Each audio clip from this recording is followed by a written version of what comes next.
In a single moment, your life can change. Moments with Marianne is a transformative hour that covers an endless array of topics with the best of the best. Marianne's guests are leaders in their field, ranging from inspirational authors, top industry leaders, business and spiritual entrepreneurs. Each guest is gifted and a true visionary, a recognized leader in their own work. They teach others to develop, refocus, and grow. Marianne will bring the best guest and sometimes a special surprise. Don't miss this. And remember, make every moment count.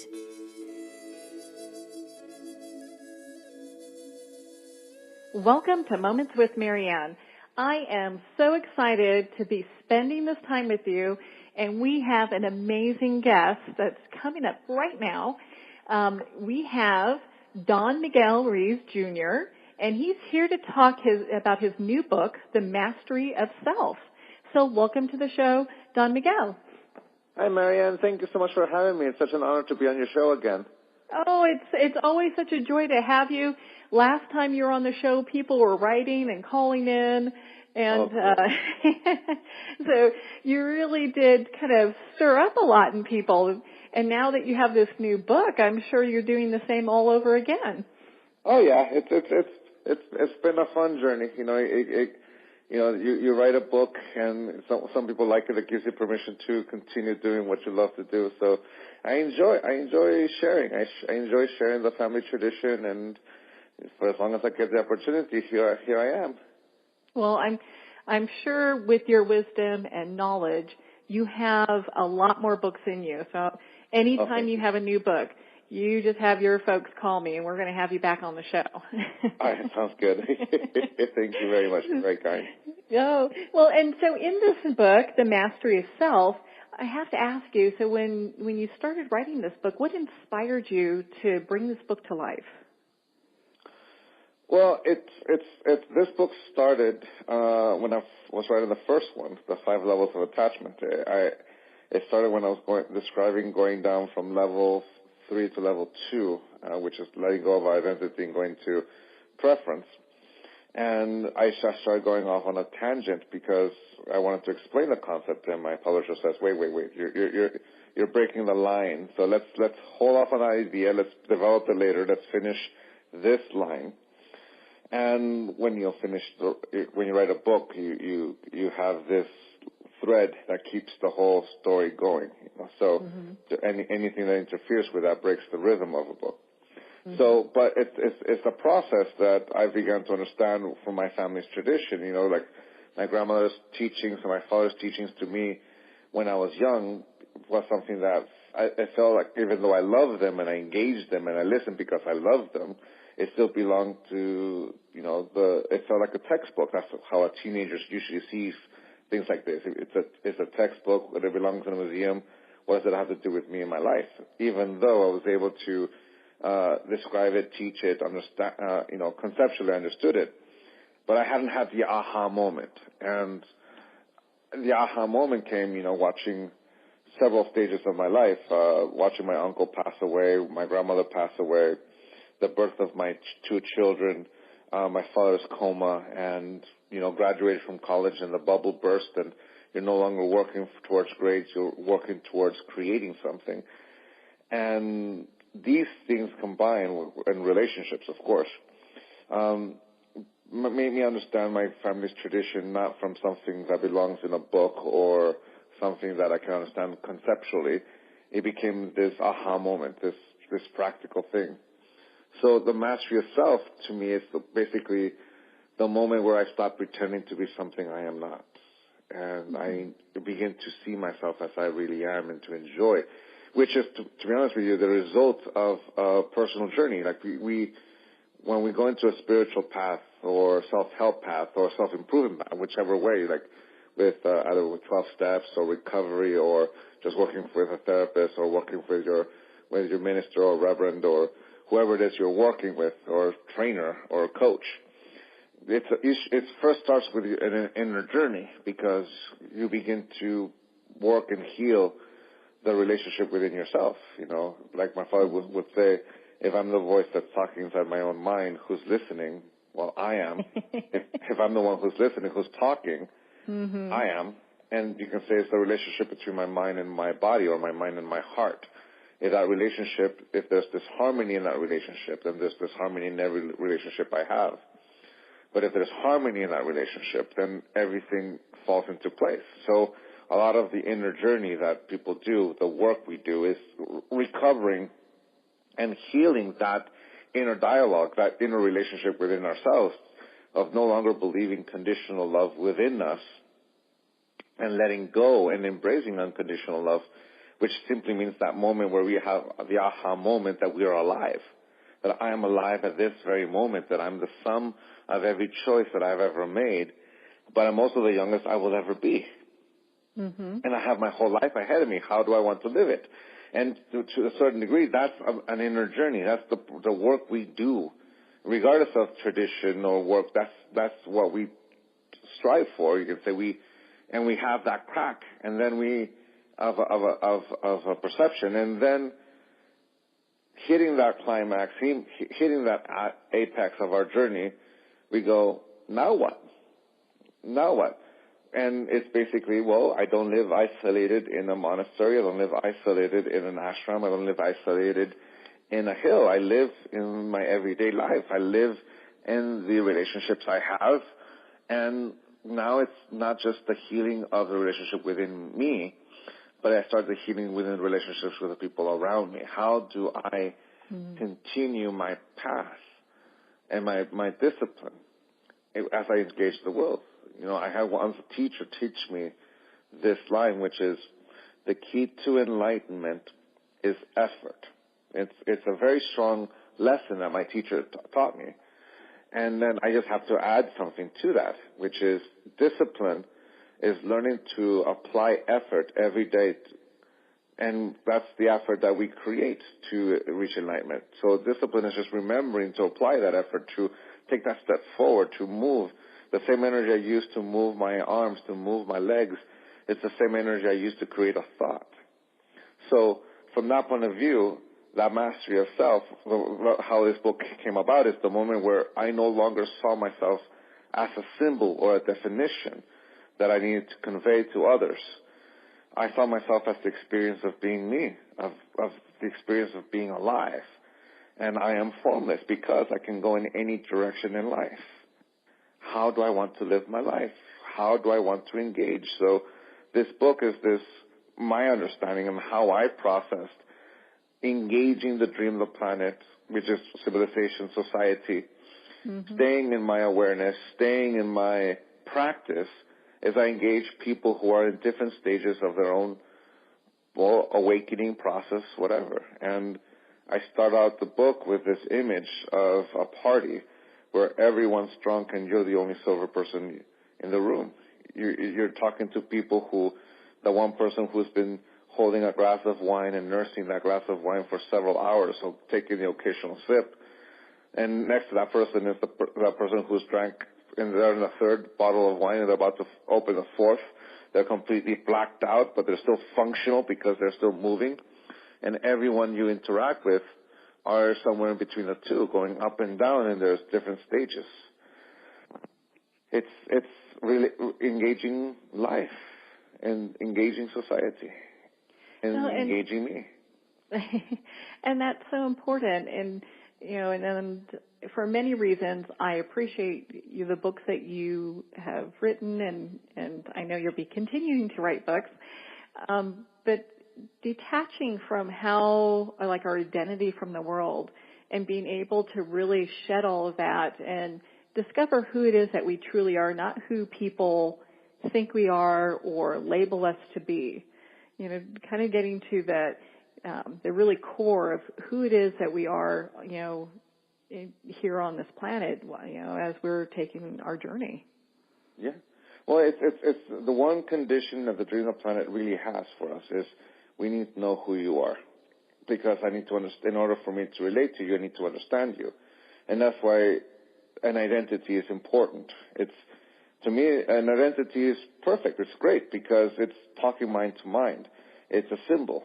And with that symbol, you can say it's an icebreaker because you get to find people who are like-minded. And it helps break the ice when you find, hey, you like the same team as I do, you like the same music as I do, you like this, you like that, hey, come on over, let's hang out and listen to music, let's have this beer. It's this thing that allows us to create community when we find like-minded people, which is beautiful and great. The thing that's been corroded or corrupts that is that then we domesticate ourselves with that identity, and then conditional love comes in, that we use that identity as a model by which we have to live up to, and if we live up to it, we're worthy of love, and if we don't live up to it, we punish ourselves for not living up to that image. And it's the way we bring in domestication into our life as we subjugate our will or condition our will to become something that we are not, because an identity is just a symbol with a definition that allows us to understand who we are, which is perfectly fine. There's nothing wrong with that, because that's how we interact with it. What makes it corrupted is that eventually we will get attached enough to that symbol, that identity, that we use it to domesticate, and then we're domesticating each other to fit each other's point of view. Like, for example, I can domesticate myself with the 4 agreements. If I want to be the perfect Don Miguel Ruiz Jr., I always have to not take things personally. Don't make assumptions. Always do my best. I forgot the 4th agreement. Oh, no. How can I call myself Don Miguel Ruiz Jr. if I don't know the 4th agreement? Be impeccable with the word. And you can hear that diatribe of such self-judgment coming in as I punish myself for not living up to an image and not knowing that I'm using the 4 agreements to domesticate myself. And there, I corrupt the 4 agreements and turn them into the 4 conditions of my personal freedom. And if we can see how we can corrupt the 4 agreements, we can easily see how we corrupt everything else, all the sacred books, the sacred traditions, even the way we listen to music, the way we eat, and what team we've come from, what city we come from. In San Diego, if the sports fans there are taught to hate the Dodgers and to hate the Raiders. And do we really know them? No, we only know a symbol. We see people not as human beings, but as the personification of an idea that we either agree with or disagree with. And that's the corruption of an identity. But an identity is still an instrument that allows us to communicate. It's the thing that allows us to interact.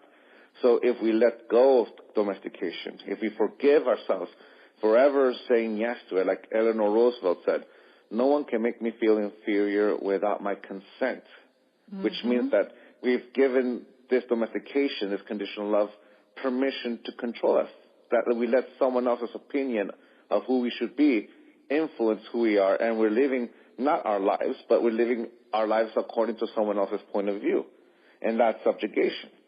So when we let go of that and we forgive ourselves for ever going that path, you can say that's the journey that a lot of us are doing with spirituality or psychology or therapy or coaching. People get life coaches exactly for this, or talking to your minister or reverend or father figure. We do this work to let go of those conditions. And then we get to the point where we clean it all up, that all of a sudden our identity is no longer that model. It's just a name that describes my passions, the things I like. So there's a step next to it, which when we take off that mask, which is what we know as an identity in our tradition. A mask is an identity, and for a long time we thought we were the mask, and when we take it off, we see who we really are, which is this formless being. And to a lot of people, that's when the spiritual step comes in, and or personal freedom comes in, when I no longer have to use the mask to see who I am. That all I have to know is just allow myself to experience me.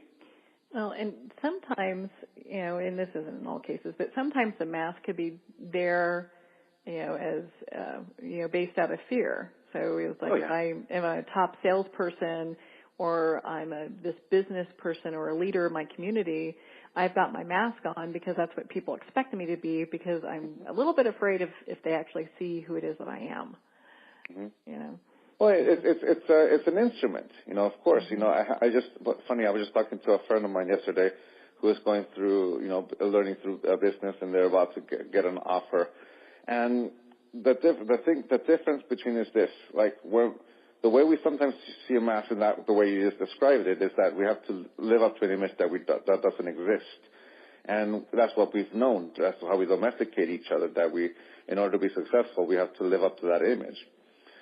But if we see it in a different way, that a mask is just knowledge, this group of knowledge, like a tool shed, you go into a tool shed, you have all these instruments that allows you to take on the work. If you need to screw in a screw, you grab the screwdriver, or you hit the nail, you grab the hammer. Well, look at a mask in that way. All of them are a set of instruments, or you can say knowledge, that allows you to engage that craft. And a mask is simply that instrument. And it's like, yes, when you go into a professional setting, if you're afraid, you're already domesticating yourself. That's the natural consequence of domestication, fear, and the results of conditional love, which is pain and jealousy and all those kind of things. You're already domesticating yourself. In contrast to passion, which is to do something we love to do, the mask is just a craft. It's just the instrument. All right, the suit, the professional outfit, the combing of the hair, it's just an instrument that allows me to talk to someone in the language that they're comfortable with, that we can engage this thing. Like a musician doesn't put on the mask of a musician as soon as they start playing the music. The mask is put onto them because they start playing the instrument. They start playing the guitar, the drum, and that knowledge of how they use it is also manifested in their expression of life. And when they talk about music to their friends, they sound like a musician because their passion is music. Well, in the business world, that suit, that knowledge of business, that knowledge of contracts, that knowledge of customer service, and all that stuff is the instruments that is expressed by doing something we love to do. We love to create something. We're creating and manifesting together, because business in the corporate world, or that kind of world, it's a team effort. It seldomly is a one-person gig. I know people who is one-person gig, and they're working very, very, very hard. But even then, they have to reach out to someone else to make that happen. There's always a person A and a person B. Right now, I'm in the process of selling my home. I'm the seller, and there's a buyer, and there's two agents that are talking to one another, and they're talking in that language. They're talking in communication to make everything go smoothly, giving us the attention we need in protecting us, finding out what we want, and we make it smooth. And part of that instrument, part of that outfit, part of that world is just simply the joy of doing that. And if you contrast that to what we described before, which is that fear of finding out something we're not, then you're already seeing the difference between unconditional love and conditional love. Conditional love is that fear is pretending to be something you are not, while unconditional love is saying, this is who I am and I enjoy being it.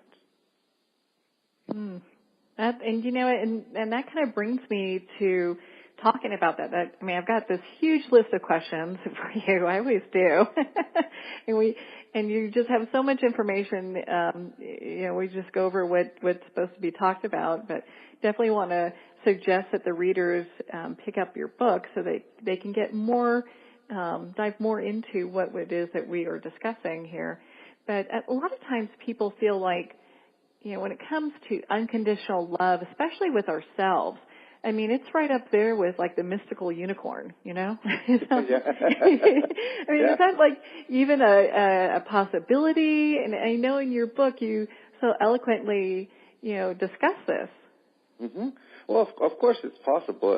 To me, it's not the unicorn. It's this reality that I have. I'm not following an elusive carrot. I'm eating the carrot. Mm-hmm. Basically, to me, it's this. Conditional love and unconditional love are still love. They're just expressed differently. Imagine a river that flows. Conditional love is putting dams all across that river and only allowing the flow of water to go if certain conditions are met. Unconditional love is letting that river flow free. Now, what does that look like? Well, in conditional love, you have to look at what constitutes those conditions that lets that come out free. Like if you live up to an image, if you it's basically wanting to see the world as we want to see it, not as it is, which is to see myself not as I really am, but who I should be. Like, for example, I see myself as Miguel. That's unconditional love. To see myself as Don Miguel Ruiz Jr., that's conditional love. That's an image that doesn't exist. That name is just a symbol. But if I try to always live up to Don Miguel Ruiz, trying to live up to all the conditions, then I'm pretending to be something I am not. Just like Don Quixote is only willing to see himself as Don Quixote or see giants instead of windmills. Oh, yeah. I only want to see life as I want to see it. But unconditional love is the willingness to see life as it is, the willingness to see myself as I am. And with that comes respect. To respect my capacity to say yes when I want to say yes and no when I want to say no. To have confidence in myself. And that respect for myself is what allows me to give that respect to others, which means I can't give what I do not have. To share unconditional love with other people is the willingness to see other people as they are. For example, my mom and dad, if I only see them as mom and dad, then I'll never see who they really are. I'll only see that symbol, and they better behave in that way. Thank you so much for taking the time to be on the show with us today. Oh, it's my pleasure, Marianne. Thank you so much for the opportunity. Oh, thank you. And for our listeners out there, you want to make sure to visit Miguel Ruiz Jr.'s website. It's miguelruizjr.com. And, go out there, pick up his book, The Mastery of Self. In fact, pick up all his books. And make sure that you be part of his community and sign up for his newsletter. So we'll be right back after these messages.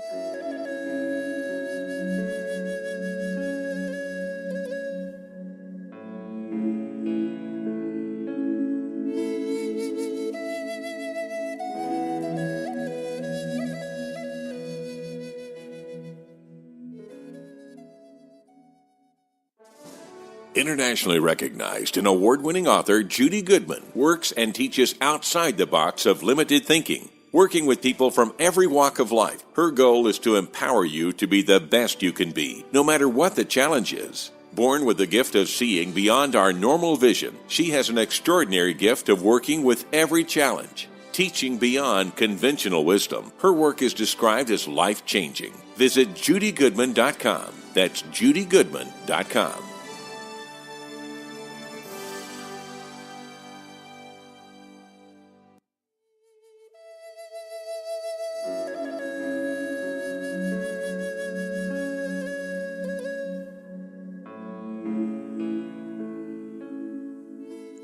Welcome back to Moments with Marianne. Our next guest is a very amazing woman. She is one of the leaders in the high-tech field. She's Senior VP of Worldwide Sales Operations at TiVo, which is a Fortune 500 company. Most of you probably already know what that company is. She's a keynote speaker, leadership mentor, and best-selling author of the book, Moments, Magic, Miracles, and Martinis. Amy Van Atta Slater transforms challenges into opportunities. So join me in welcoming Amy to the show. Welcome to the show, Amy. It's so great to be here. Thanks so much for having me. Oh, thank you, Amy. We've had you on. It's been a few months since the last time you've been on the show. I know your book, Moments, Magic, Miracles, and Martinis, was a #1 bestseller. And so what are some of the things that have surprised you since the release of your book? Thanks. I think that's a great question. And I actually have spent some time reflecting on that now that it's been a few months. And I must say, when I first wrote the book, I was thinking, this is my personal reflection and personal stories that will be relevant and inspire others as they're going through their own type of transformation and facing uncertainty. And then what I've realized is it actually translates into all aspects of my life and touches people, whether it's in their personal lives or their professional lives. And at the end of the day, The stories really are about being human. And I can't pigeonhole my stories into sort of a personal self-discovery and memoir, but rather it's about your entire life journey. Well, and I know that's one of the things, one of the many topics that you speak on. I mean, you're a very well-known, noted keynote speaker, and it's kind of appropriate for the segment today is talking about being authentically human. What does that even mean? That's a great question. Again, you come up with some good ones. And putting those two words together, it fascinates me because there's being human and then there's being authentic and authentically human, because I would hope by nature when someone is being human that they are being authentic. But I think oftentimes human nature is for us to be who we think others want us to be, instead of being authentically human, which says, I am going to be who I am. And I'm going to be that person, that human person, no matter what situation I'm in, whether I'm in the workplace, whether I'm in my home, whether I'm with my friends, that wherever it is that I show up in the same way. And so I don't think it's enough just to say to be human, because many times as humans, we just try to be someone that we think we should be. Well, and I agree with you. I think a lot of times if it's not other people or should-haves, a lot of times people think I should be doing this. It's also those unrealistic expectations from society. It's what we should be doing or things that we should be showing up as. I think that's right. And I think, and it's not just unique to women. Certainly it's men and women, but for me in particular, being a woman, you often have a lot of those challenges of who you're supposed to be. And especially as a professional woman, what does that mean for my family if I'm a professional woman? And what does that mean to my workplace if I'm a family person and I'm a mother? And so a lot of it is wrestling with that. And then from the male point of view, there are also expectations society has of men. Men are expected to show up and be the corporate guy, not necessarily the family guy. But what about the single men out there that are also trying to have a career and have a living? And so that authentic place is really to be who you are wherever you are in your life. And when you show up at work, it's to be yourself. And when you show up with your family, it's to be yourself and to be who you are, and not to be as measured and so concerned with making mistakes and that you always have to be perfect. I think that's the other part about being human, is that at the end of the day, being human means you don't always do things the right way, especially the first time around. Mm-hmm. Well, and I think this is one of the things I really appreciate about your courage in writing the book that you wrote, because it, being a highly successful woman in high tech and also being a single mother and all these other hats that you wear, you really put that all out there for people to see, as opposed to just sharing one facet of what of who it is that you are. A lot of times people will hide the rest of them if they're, it's like, okay, I've got my work mask on or my family mask on, as opposed to being that whole person. I think that you hit the nail on the head there, because I used to say, and I also have written a bunch of poetry, just some of it that I've published and others that I haven't, and it was about that mask, that I really didn't want to let people see behind that mask. And I'd show up to work and it basically was a uniform, and it was the mask of perfection. And thinking that's what I wanted to present to the world. I didn't want them to know that I was suffering with a physical illness, that I was suffering in my marriage and just in life, that I didn't want anyone to see behind that mask or behind that wall. And I talk in my book about tearing down that wall, because it doesn't do any good to hide, because you can't see in and no one can see in and you can't see out. And so you're absolutely right that we spend so much time creating this facade of what we think, the world wants to see. So what are some of the other things that you have learned through this whole process? I know you've had quite a few people come up to you with your stories and how you had this bravery to share different parts of your stories where other people are like, well, we're not touching that with a 10-foot pole. What I've found is that people want to be liberated. The more people that I talk to that have read my book or have heard me speak, they feel this sense that it's okay. It's okay to take the mask off.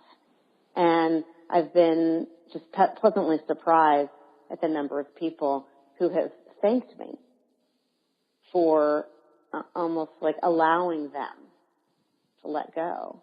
And since you and I last spoke on one of our last shows, I had an opportunity to do a book reading locally in town, and just the number of people that shared, that felt like they could then share their story.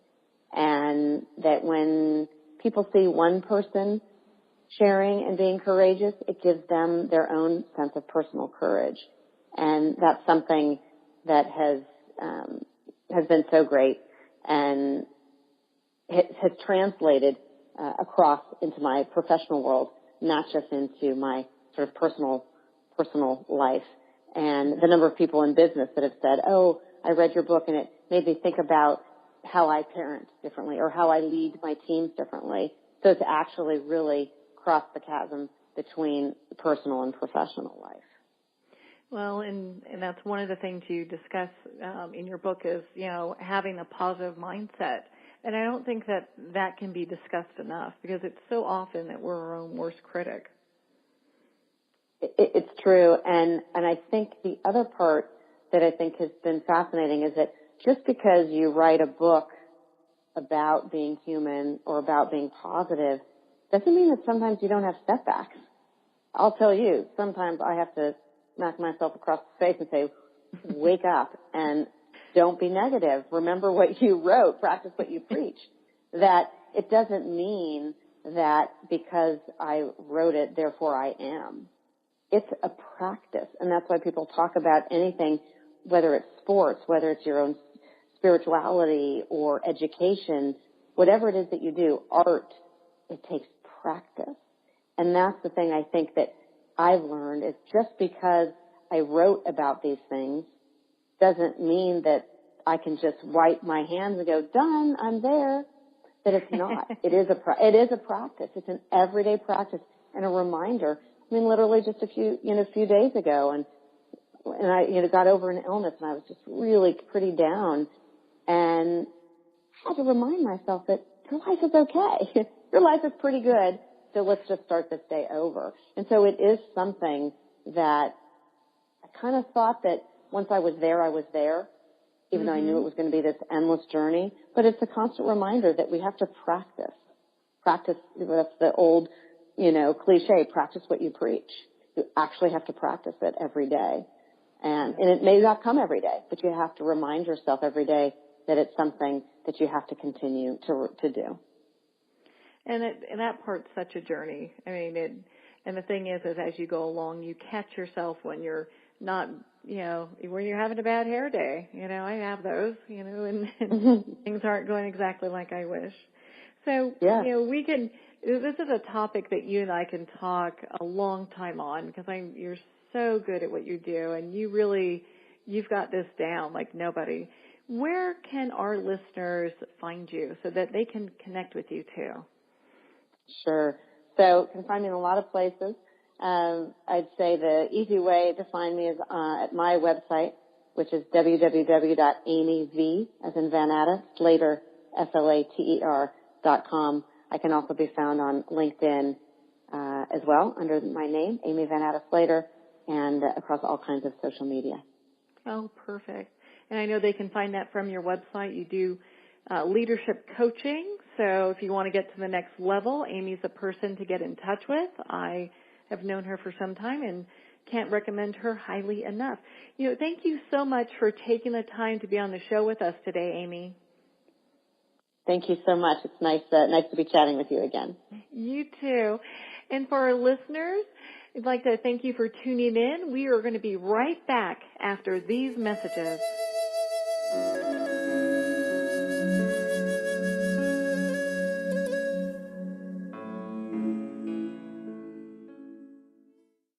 Have you ever had the sense that your thoughts might actually be doing something? Ancient secrets of manifesting have been masterfully revealed in the award-winning book Manifesting 123 by Ken Elliott. For the first time, the author's experiences and stories in this book describe exactly how your thoughts can create anything. You've been doing this all your life, but it's never been fully explained for you until now. Visit manifesting123.com for more information today. Manifesting123.com. Ben Wexler is a gifted leadership development and strategy consultant for professionals who want to transform their organizations and careers. Through a uniquely personalized set of processes, participants discover their unique knowledge, how to leverage that knowledge and experience, and then put it all together with a global strategy. You're more valuable, your organization is more valuable, and the change is viral. Contact Ben at 630-881-1074. 630-881-1074.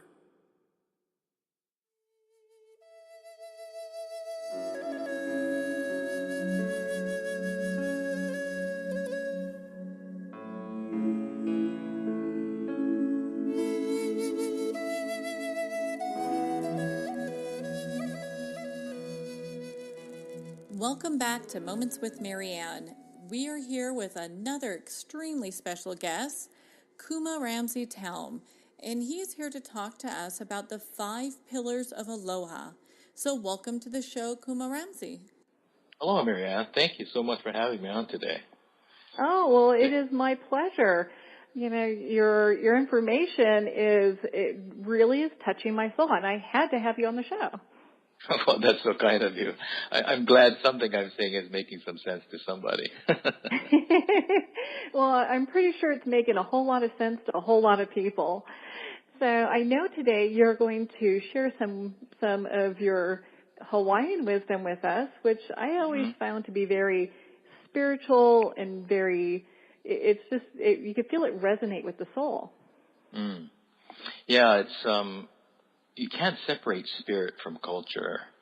And the Hawaiian culture, or the culture of the root people of this place called Hawaii, that's very much the case. There wasn't anything that we did in daily life that didn't involve spirituality. Now, that's different from religion. I mean, there are religious practices and ritual and et cetera, but spirituality, that goes a little deeper. It acknowledges that we're all connected to something, some place, one another, on a spiritual level.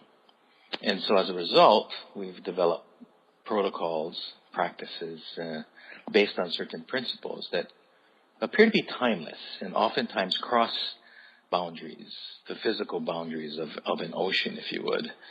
So there's a common thread that's happening, and I think our ancestors, or kupuna as we call them, in their wisdom, managed to pass it on to some of us fortunate enough to listen.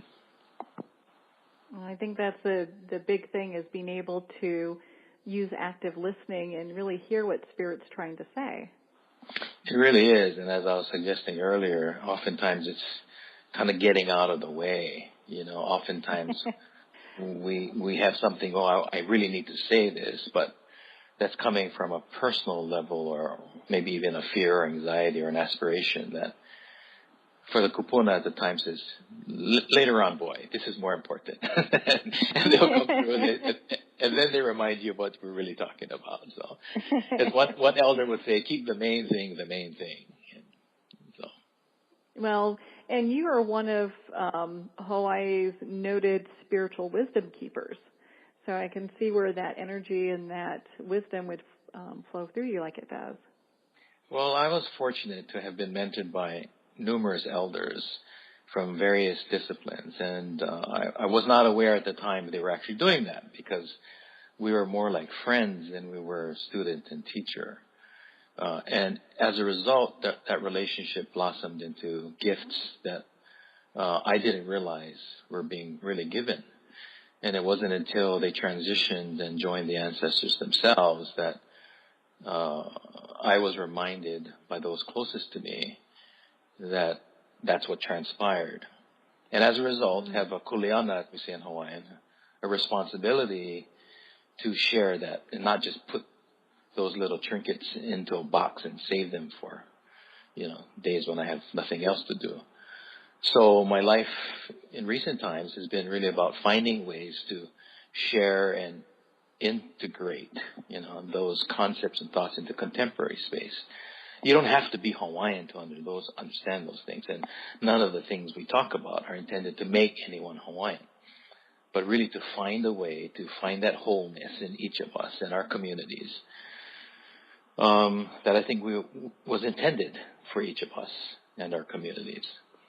So I mahalo them. I thank them. I'm appreciative that they were willing to share that with me, and now I can share that with you and others. Yeah, we were talking off air before we got started here about how there's a certain feeling and a certain emotion that's going on in communities right now. Mm-hmm. Yeah, I think there's a lot of uncertainty going on at many levels, the social level, economic level, ecological level. We have a international conference on conservation coming here to Hawaii. And, we're talking about things as global climate change, sea level rise, and we're right in the middle of all that. So it seems, regardless of which way you turn, there seems to be tension, dis-ease, discomfort, disconnects. And here in the middle of the sea, we could say we're at ground zero, because the water's rising around many of our cousins in the Pacific, as we saw perhaps this weekend in Louisiana, right? Yeah. Where waters just seems to be coming in all around us. And I think that's a metaphor. We're kind of in a rising tide, and, we don't have the right boats or tools to get out of it. So spiritually, I think that there's something going on. And many years ago, I had an elder by the name of Auntie Pelahi Paki, who was known to be the keeper of Hawaii's secrets, knowledge, if you would. Mm-hmm. And she told me at some point in the future, in our lifetimes, my lifetime, that we'd see a time when the world would be in turmoil and dis-ease, and that Hawaii would serve an important role in bringing healing to that diseased world. And that healing would come through aloha, the spirit of aloha, the practices and the principles that are associated with that spiritual gift. There was another elder kupuna by the name of Auntie Morna Nalamaku Simeona, who was also a kahuna la'au lapa'au, a Hawaiian healer, like Auntie Pelahi, who shared with me the traditions of Ho'oponopono, the process of making right, correctness, bringing things back into pono, proper balance, and alignment. And it seems that we are in that time that both of these kupuna, these elders, talked about. It's a time of misalignments. And how do we realign ourselves to the natural state, the natural condition, the base operating system, if you would, of an island earth culture that really connects us all. We're all one family. We like to say in Polynesia, we're all in the same canoe. Whether we're paddling in the same direction, that's another story. But before you get in the canoe, we should all agree on where we're going. But I think there is a growing understanding that at some point in time, how we treat one another is an important concept. This a practice, building on relationships rather than just relying on transactions. And we live in a world of transactions, which tend to ignore the relationships that either created or will maintain those transactions over time. So yes, I do believe that the spirit of aloha has, in many ways, the ability to reach beyond the borders of what we call Hawaii. but really reach out to and begin to heal Island Earth, the home that we all share. Well, and I think that message needs to be heard now more than ever. And I really appreciate you bringing this forward and your willingness to be on the show and talk about this. Well, the elders were very clear, Our culture is an oral and oral. And so oral meaning if people don't hear you, they don't hear what you're saying, then you can talk all day long. It's like screaming in the wind. So anytime there's an opportunity like this, Marianne, I think I owe it to the elders to at least accept the challenge of sharing when we can. Well, I know they'll probably talk with you if you don't. So either way. Exactly. There is the alternative. You go willingly, or you go. That's great. You get shoved into it. Oh, well, and and I've heard of some of the teachers that you've worked with in the past, and you've been really mentored by some of Hawaii's great spirits. Yeah, and sometimes it's being in the right place at the right time, and in my case, making myself available because they were available. It wasn't easy, but it was actually saying, I'm interested and I'll spend time with you. And not with the interest of learning anything. It was really just helping them in many ways. And as I told little did you know, right? Little did I know, exactly. So as I told my students, and when they asked me, so Kumu, how did you get here, or what did you do? I said I volunteered. You volunteer for this kind of stuff. It's not something I signed up for. I'm in 25 years or 30 years, I'm going to do this. I'm going to intend. It wasn't that kind of experience. It happened naturally, authentically, because I was in their space. I could look at it. I was the only one around, so they told me. But in many cases, it was the last person standing. Everyone else decided they wanted to go off and do other things, or they weren't interested in spending time with old people. Kumu Ramsay, we could spend all day talking. Really, it'd be very easy for me to go ahead and spend that time with you, because you do bring such a wealth of knowledge with you, and I so greatly appreciate you taking the time to be with us here today. So where can our listeners find you? Life Enhancement Institute of the Pacific is the name of my group, but it's leiofthepacific.com. And LEI is the acronym for lay. And lay, of course, is a garland that's connecting what appears to be disparate. They may not look like they have any connection, but on the right backing, you create a synergistic experience. You become more than the sum of your parts. Thank you so much for being on the show today. We are going to continue this discussion next month. Looking forward to it. Thank you. Yeah. Oh, most definitely. And I'd like to thank our listeners for tuning in. And remember, make every moment count. In a single moment, your life can change. Moments with Marianne is a transformative hour that covers an endless array of topics with the best of the best. Her guests are leaders in their fields, ranging from inspirational authors, top industry leaders, and business and spiritual entrepreneurs. Each guest is gifted and a true visionary, a recognized leader in her own work, and while teaching others to develop, refocus, and grow, Marianne will bring the best guest and sometimes a special surprise. Don't miss this. You never know just which moment will change your life forever. Moments with Marianne airs every Thursday, Friday, and Sunday at 8 p.m. Eastern, 6 p.m. Mountain Time. Make sure to tune in and visit momentswithmarianne.com for more information.